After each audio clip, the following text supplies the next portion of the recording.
Hey guys, what's up? This is B coming to you from G&A today. So I want to compare two Tactical 22 rifles for you today. We're going to compare the Smith & Wesson M&P 1522 to the Mossberg International 715T. It wouldn't be too hard of a guess to say that these are probably the two most bought Tactical 22s in America today. They're just very popular, and especially the Mossberg's cheap, so a lot of people pick it up for that reason. But what I want to do today is I want to compare these two and show you, the advantages and disadvantages of both of these two rifles. They really fill the same niche, but they kind of do it in their own way. So sit back, relax, enjoy, and let's go for it.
Okay, first thing, these things are unloaded. They're definitely safe to check. The magazine is empty, and I've got a little snap cap in there.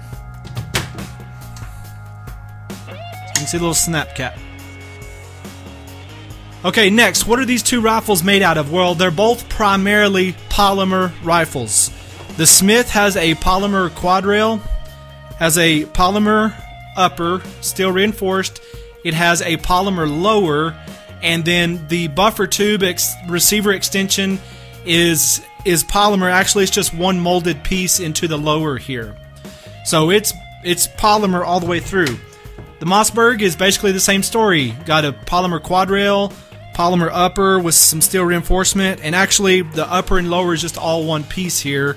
And then the buffer tube receiver extension is all polymer as well. So let's talk about the polymers here. To me, the polymer on the Smith is of higher quality. There's it just looks a lot nicer to me. Like on the Mossberg, and I've seen other people say this, but you can see where these two halves come together. That's just pretty poor quality right there. You can see how it's just kind of roughly made right there. And just the feel of the polymer just does not feel as high quality as the Smith.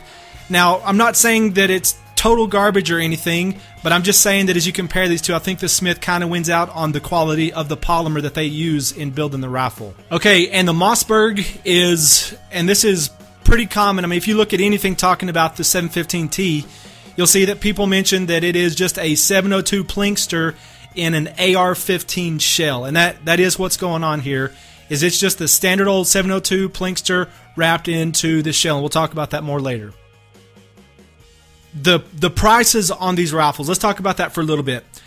Obviously, the Mossberg is cheaper than the Smith, and really that's its main drawing point, is that typically it's a pretty cheap rifle. I've seen the Mossberg 715T on sale recently as low as $159 or maybe even $149 from Palmetto State and some other places. But typically you're going to be able to find a 715T and whatever configuration it's in. Usually you can find those for around $150 to $175 if you wait around for a sale a little bit. But you're going to be able to pick them up pretty reasonably pretty cheap. The Smith is always going to be more expensive than the Mossberg. I've seen them on sale recently for $299. And for a while there at Palmetto, they were running a sale on $299, but I haven't seen that at Palmetto for a while now. But you can sometimes find the Smith for $299.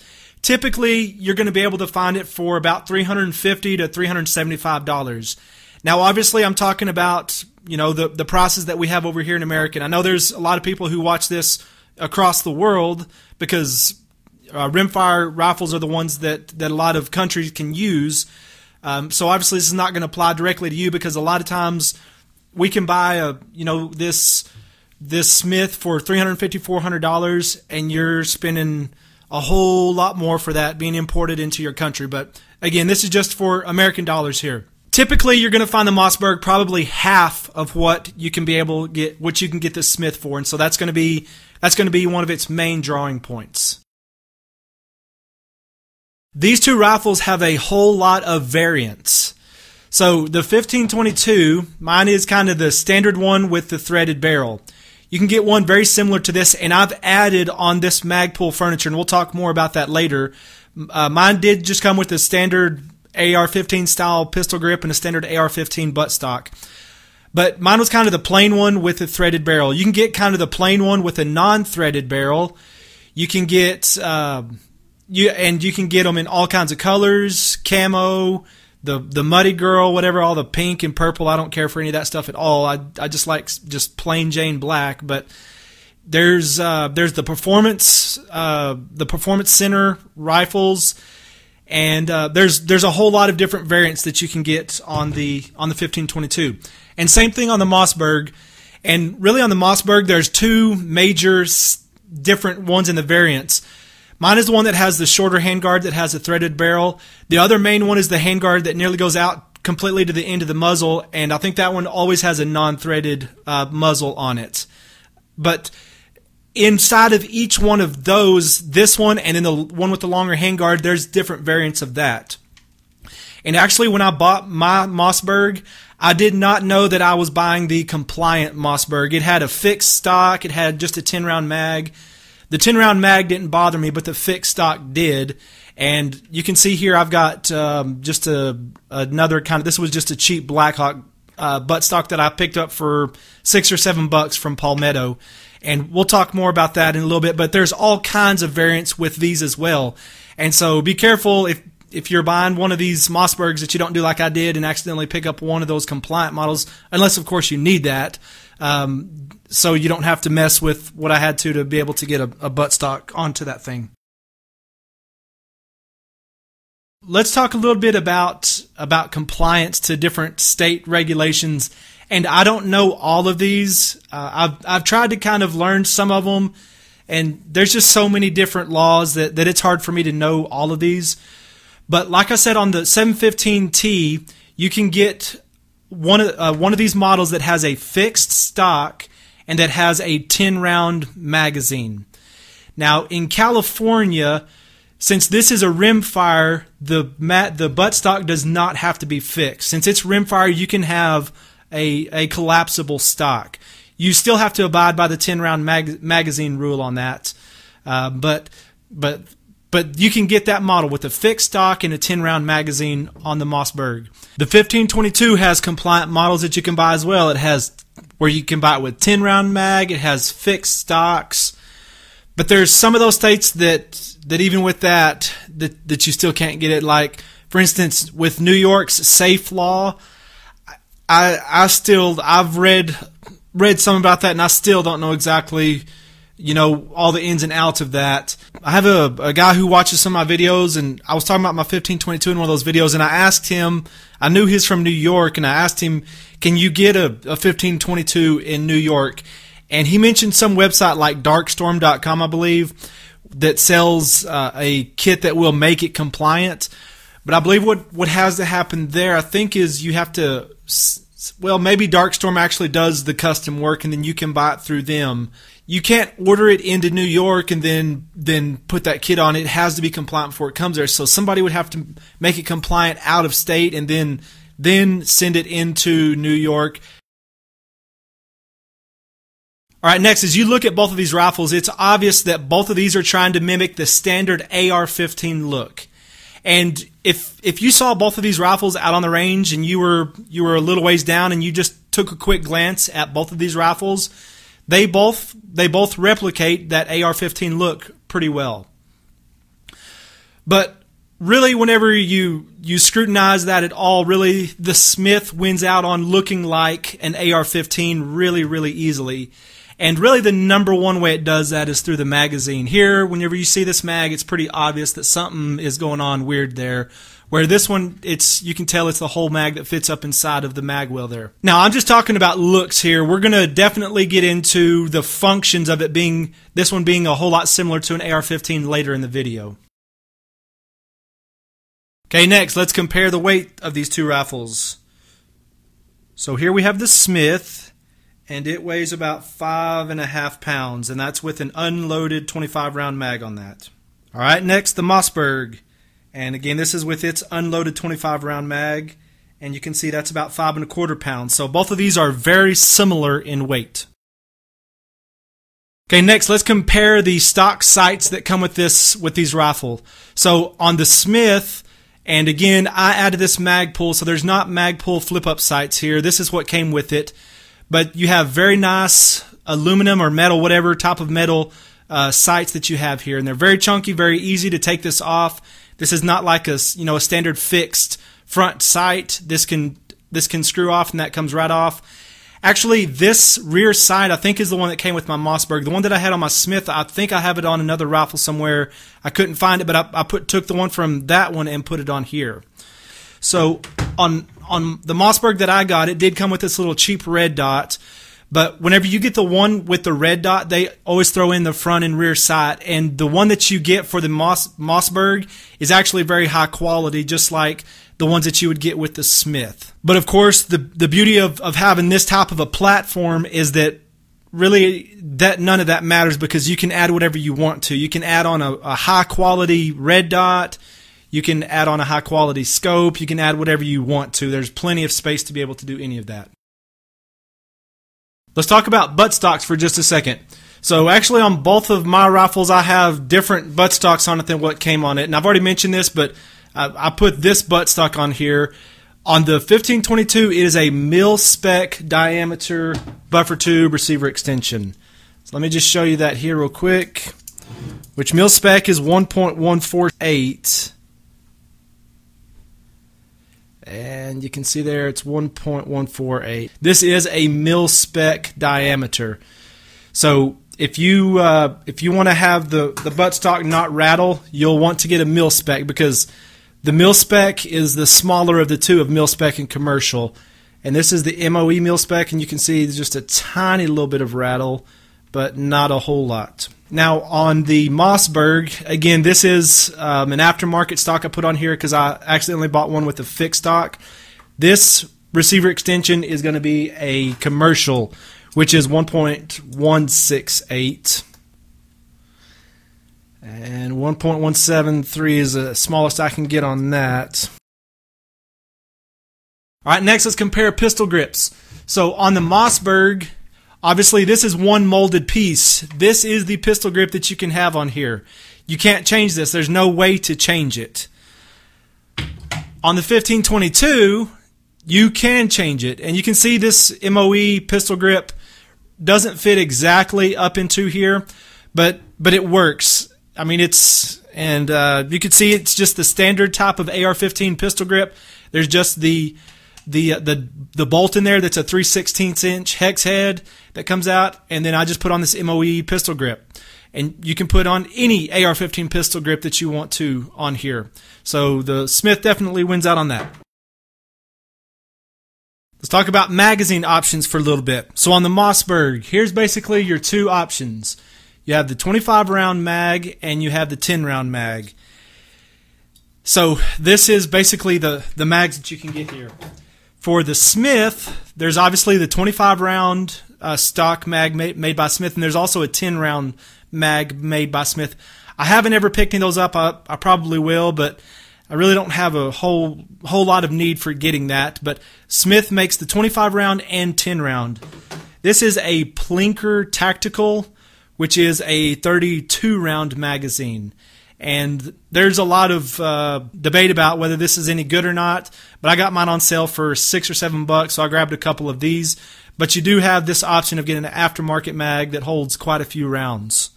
And then on top of that, Black Dog also makes a 50 round drum that you can get for the Smith. So while we're talking about the magazine, I want to mention on the Mossberg, this is one of its major downfalls for me, is this magazine release. It's terrible. Maybe some of you guys like it. I do not prefer this magazine release. So what you have to do is you have to push this thing down and then pull the mag out.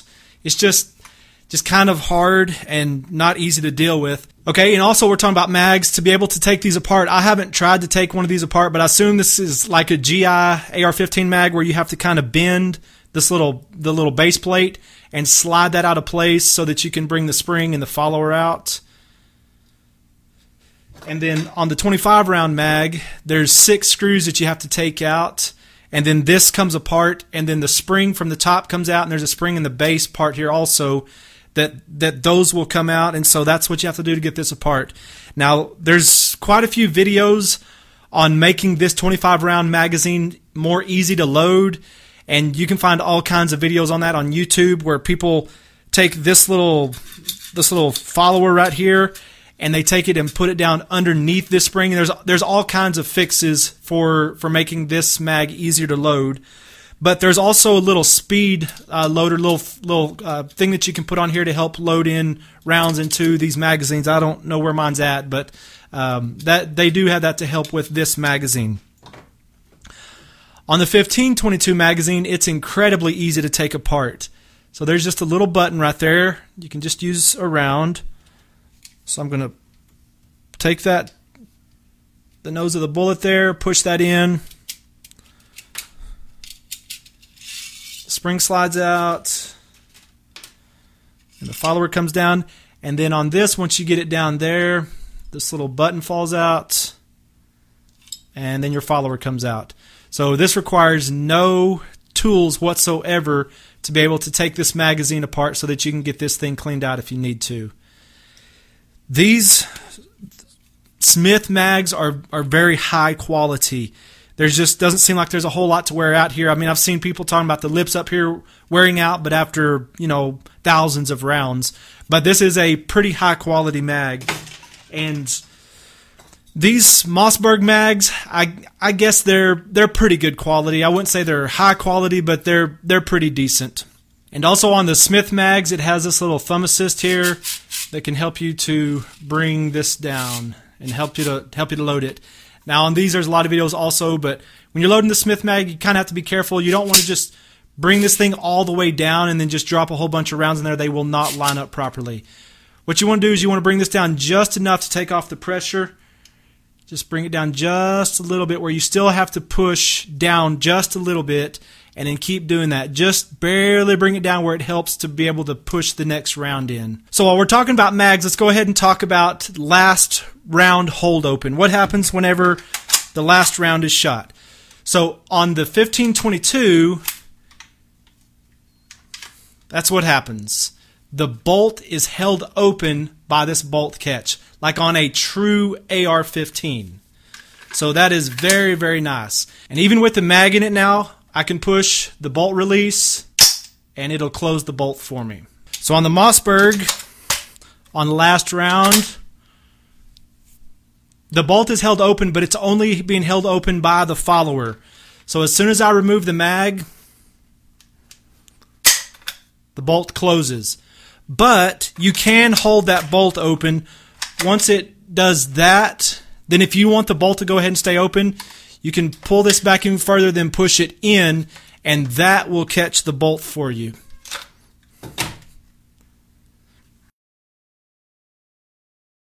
Alright, next, let's go over the actual controls on the rifle. So, on the Smith, you have your AR-15 style safety right here. Switches from safe to fire. You have your charging handle that's like a true AR-15.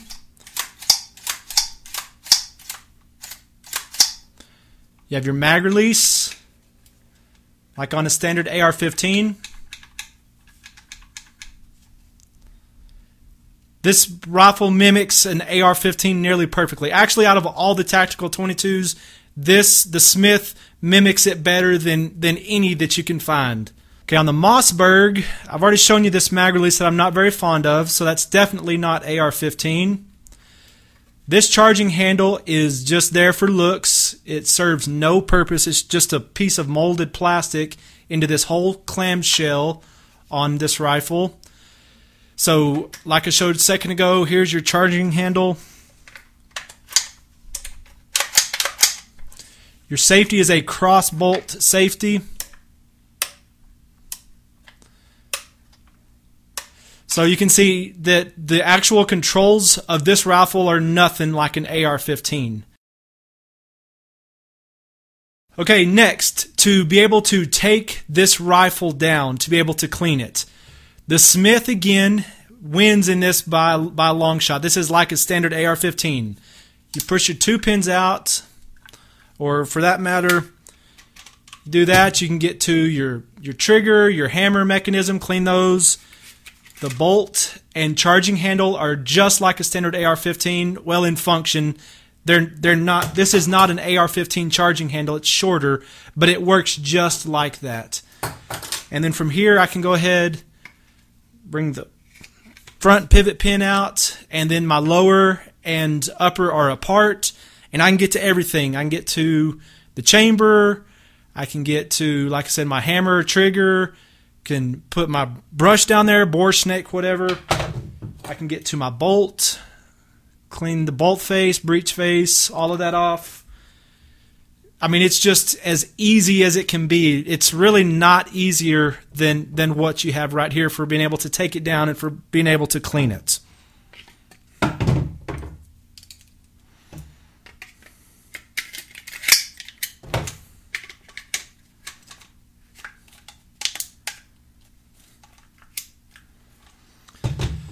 The Mossberg is a different story altogether. Now, I've taken it down quite a few times and I've kind of gotten used to it, so it's not that bad, but it does take some work. And I'm not going to try to take that thing down for you right now. I've got another video on that, and I'll link to that here. But there's, I think, 12 or 13 screws that have to come out to be able to take the two halves apart, so that you can get to the bolt, and so you can get to all the different things in there. Now, one thing I mentioned in my takedown video is you've got to be careful of the recoil spring in here. It's very easy to bend on that rifle. So just be careful of that if you have this and you're watching this or you're thinking about it and getting that. I bent mine before I knew it, and then I went and found a lot of people who said that does happen. So be careful on that Mossberg about that. But once you know what you're doing, then it's not a big deal, but you just have to be careful for it. So on takedown, the Smith wins by a long shot. All right, next let's talk about their barrels. So the Smith has a solid barrel. This metal that you can see on the outside is the same piece of metal that goes all the way down to the bore. Same thing on the Mossberg. The metal that you see right here is the same metal that goes all the way down to the bore. And the reason I'm mentioning that is because there are some of these tactical 22s that have a barrel sleeve over a very, very thin pencil barrel. So these two have very nice, thick barrels. While we're talking about that, let's talk about the standard muzzle device that comes on this. So this is the one that comes on the Smith. And obviously you can see there it's got ports all the way around, which typically you're going to want this port covered up, so if you happen to be laying on the ground, it doesn't blow dirt up. The Mossberg actually has that right. It does not have a port on the bottom side down here. Alright, so let's compare trigger pull now on both of these rifles. And with my trigger pull gauge, I've pulled on each of these probably about 8 or 9 times. On the Smith, it averages out to about 4.5 to 5 pounds. And that's on the newer 1522s, the ones with the blue springs in here. I don't know if you can see that, but this spring right here is a blue spring. So you see people referring to the blue springs, and that's the newer ones. But the blue springs have been around for 2 or 3 or even maybe 4 years now. So I mean, any rifle you get now for sure has blue springs in it. Okay, the Mossberg is a pretty decent trigger also, and it's about a 4.5 to 5.5, probably a little bit higher on that scale, probably 5 to 5.5 pound pull. So what I want to do here is I want to actually pull these triggers for you. So what I'm going to do is I'm going to use these little snap caps Saw somebody mention this a while ago, and this actually works out really good. These are just the little drywall hangers. These are the 4 to 6 by 7/8, and these work perfect as a snap cap in a .22 caliber weapon.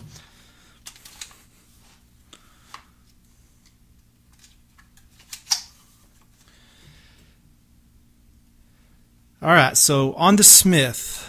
And what's good about both of these rifles is neither one of them has a magazine safety.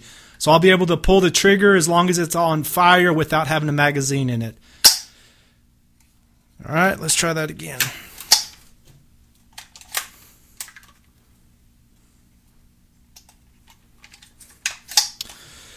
All right, so on mine there is basically no travel. It's basically ready to pull and to fire.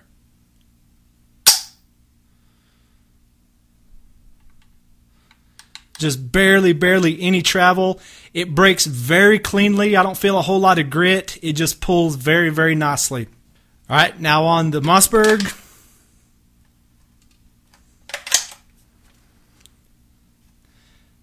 All right, it's got a little bit of travel right there. That's just complete play.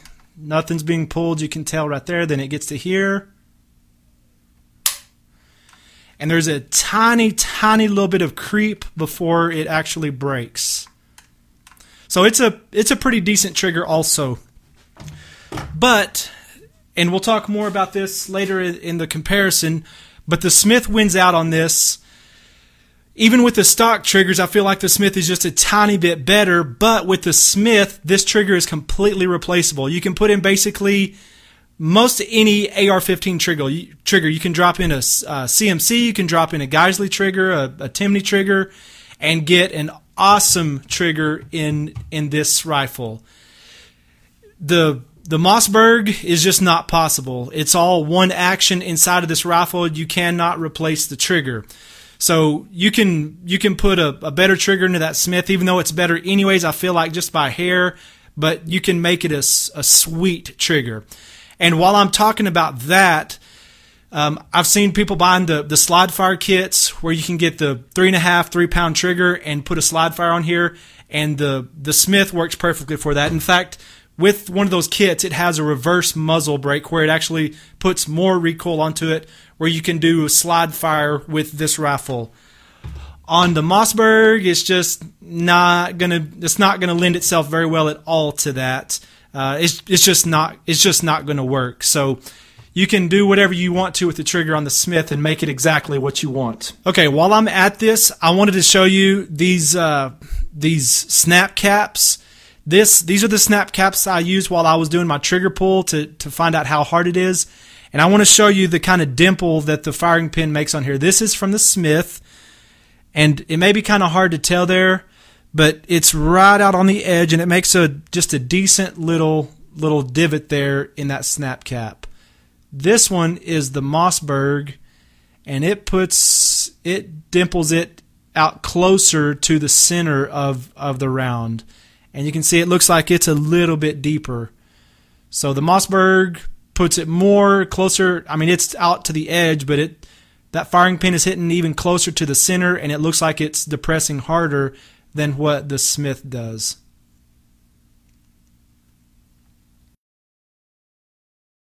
All right, next, let's talk about reliability between these two rifles. And honestly, in this regard, I don't see that either one of them wins out. They are both extremely reliable. The Smith may have a slight advantage because its 25-round magazine is just awesome. It works perfectly. The Mossberg's 25-round magazine has problems. But to be honest, mine has never had problems. I've seen and read about people having problems with it, but really both of these are both reliable. In both of these rifles, I've fed all kinds of ammunition from Winchester White Box, Remington Golden Bullet, and then CCI Mini Mag, CCI AR Tactical. I've ran all kinds of ammunition through both of these rifles, and both of them have worked perfectly. People kind of knock the Mossberg for having a 702 internals with just this AR shell wrapped around it, but that 702 is a very good weapon in itself, and it's very reliable, it's very simply built, and so it's probably going to last for a long time. So as far as reliability goes, I really don't see a clear advantage here. They're both extremely reliable, and the Smith eats everything, and it's going to last for a long time as well. I guess really, if either one of them has an advantage, the Mossberg may have a smaller advantage because on the internals in here, this is all a 702 internals where it's completely steel in here, where this is just kind of a steel reinforced upper. Now, I've seen people shoot the Smith 10,000, 15, 20,000 rounds and not have a problem. So, I don't know. They both kind of wash on that, I guess. All right, I've talked about this a little bit. I want to mention it just again. As far as being able to replace parts on this, being able to put AR-15 parts in it, which both of these are trying to replicate, the Smith clearly wins out. You can put whatever trigger you want to in there. You can put on pistol grip. You can put in buttstock. Well, you can do that on the Mossberg also. But you can put whatever you want to. And in fact, you can put a new handguard on there. You have to buy a new barrel nut and have to get the barrel wrench from that. But you can get that from Tactical 22, which is a very good website. That guy's over on the Smith forums, and he's a cool guy, very good to deal with from what I've seen. I haven't dealt with him personally, but I'd be glad to deal with him. I'm just an awesome company. But you can replace the handguard on this. Can't replace the handguard here. You can't replace the trigger. Can't replace the pistol grip. Buttstock's really the only thing that you can be able to replace as far as standard AR-15 parts. Okay, so now let's just talk about the parts for the actual rifle, not whether it works with other AR-15 stuff. So both of these have pretty good warranty. Both of the companies are pretty good to deal with. On the Smith, it has a lifetime warranty. And if you have any kind of troubles with it, if you have anything, say the extractor breaks in the bolt, or you have some problem with the trigger, you can call Smith up, and they'll give you the information to be able to send it in, and they'll get it fixed in a relatively good time period, 3 or 4 weeks maybe, whereas I've seen people talking about, warranty work lasting 6 to 8 months. Smith is good about doing that. The only thing bad about Smith and the parts for this rifle, even though they'll fix it and they're very good about that, they do not sell the parts for that rifle individually. Like if you wanted to just buy an extra bolt carrier just to have one, extra in case somewhere down the road yours broke and you just wanted to have an extra one, you can't do that. Smith won't sell that. Now the Mossberg has pretty good warranty also. They're very good to deal with. But the good thing about Mossberg is that you can buy the individual parts. Now I don't know to what extent you can do that, but whenever I bent the recoil spring in here, I emailed Mossberg and asked them about that, and he said, we need to check if it's under warranty, and he would have sent me that recoil spring for free. But he also sent me a link or he told me, I don't remember, it's been a while now, but he showed me, and it was going to cost me $3 or $4 to buy that spring. So very reasonable, and you can buy the parts from Mossberg for this rifle. So as far as that's concerned, I really think the Mossberg kind of wins out because I can buy the individual parts for this and have it on hand if I want to.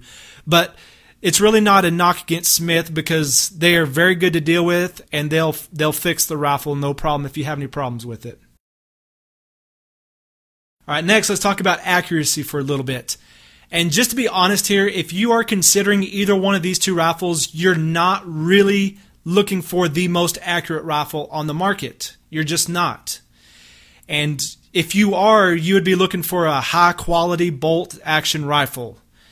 So when you're looking at these two, you're just not really looking for the most accurate rifle. But with that being said, neither one of these two rifles are slouches. In the Smith, I'm going to say it's probably a 2 to 3 MOA rifle, somewhere in that neighborhood. And again, all of this depends on the individual rifle. And, in any standard stock rifle that you buy, just a regular rifle, you're going to have some variance there. The only way that you can get kind of like a sub MOA guarantee from the manufacturer is if it's just a high-end custom gun. And that's not what either one of these are. So it really depends on each individual rifle, but I think on the Smith it's a 2 to 3, and Mossberg is probably 2 to 3 also. Maybe, I don't know, maybe the Moss is maybe even just a hair more accurate, but they're both going to be in the same neighborhood. And when I said that, I mean between my two rifles here. And again, you may get a 1522 that's a little bit more accurate, and you may get a Mossberg that's a little less accurate. But probably you're going to be anywhere in the neighborhood of 2 to 3 MOA. You may be able to squeeze a little bit better out of that, having high quality optics and using high quality ammunition, but that's probably what you can expect. Now, as I say that, there's something I want to mention that's kind of related to that. On this Smith, you can see for me to take this thing apart, that's what I have to do. And I can get to this part, I can get to the bolt, I can get to the chamber, down the bore, no problems. And look what happened to my optics. They did not have to move. They stayed. So if I had that, or if I had my scope mounted on here, that does not have to move for me to be able to clean this rifle. On the Mossberg, for me to be able to take this apart and to get inside to do a good cleaning instead of basically just opening the bolt and running the bore snake through there, I have to take this apart, and these two halves of this clamshell have to come apart. And when that happens, I have to take whatever optics I have off of here. Every time I take that off, I'm going to have to probably re-zero that whenever I put this back together and put it back on there. Because number one, I'm taking it off and putting it back on, but also at the same time, you're putting these two shells back together, and they may not come back together exactly the same. So I think you can see there that, you know, there's no re-zeroing that you'd have to do here, and you'd have to re-zero every time with this rifle. All right, next I want to talk about something that you don't normally hear talked about whenever you're looking at rifles or weapons for that matter in general. One thing that I always look at whenever I buy a lot of the stuff that I buy is I look at how much third-party aftermarket user-based support does that have. I used to really be big into electronics and into cell phones, like my Note 3 here. And in fact, I have another channel where I do a lot of that. But whenever I would be looking at buying a phone, I would go and I would look and see how much or how many people actually had that and look at the support that it has. I'd go over to xdadevelopers.com primarily and go over there and look and see how many developers were actually working on that phone. And if I was trying to decide between two phones, a lot of times the deciding factor would be XDA to see which one had the most support. So I do the same thing now with the weapons that I get, is which one has the most aftermarket support. I'm not talking about from Smith or Mossberg. I'm talking about from people like you and me who buy these. And the Smith definitely wins out on this, I believe. The Smith & Wesson M&P 1522 forum, or it's just the Smith & Wesson forum, but the 1522 section of that has a very loyal and very active user base on that forum. You can ask questions. You can go and just look at the topics that have been discussed, and you can get all kinds of good information about this rifle. The Mossberg, there are some forums, and you'll be able to get help with the Mossberg. But to me, the Smith & Wesson forum, there's just so much that I get from that. And to me, the Smith kind of wins out on that, although you can get plenty of other people who have the Mossberg as well. All right, so that kind of gets me through all of my things that I wanted to talk about here. So now I just want to kind of wrap up. Why would you want to buy either one of these rifles? So the 715, obviously its main draw is that it is so cheap. If you really don't care about the functions of the rifle, if you don't care if they truly mimic an AR-15, you just want the look, and you want a reliable 22 rifle, then the 715T fits that bill. It's awesome. For being a cheap AR-15 lookalike that doesn't necessarily match the functions of it, then that's your rifle. If you want to spend some more and you want to train for your AR-15, then the Smith wins out on that. And it functions so closely to an AR-15, and like I said, it's better than all of the tactical 22s. I mean, I think I've got 10 or 11 now in my collection, and the 1522 absolutely wins out on being able to train for that. And also, it's just obvious that the Smith is a higher quality rifle. So if you're willing to spend the extra $150, $200 to get the quality and to get the functions of a true AR-15, then the Smith is what you want. All right, so for the Mossberg, its pros is that it is cheap, it's reliable, and you can buy parts from Mossberg on it.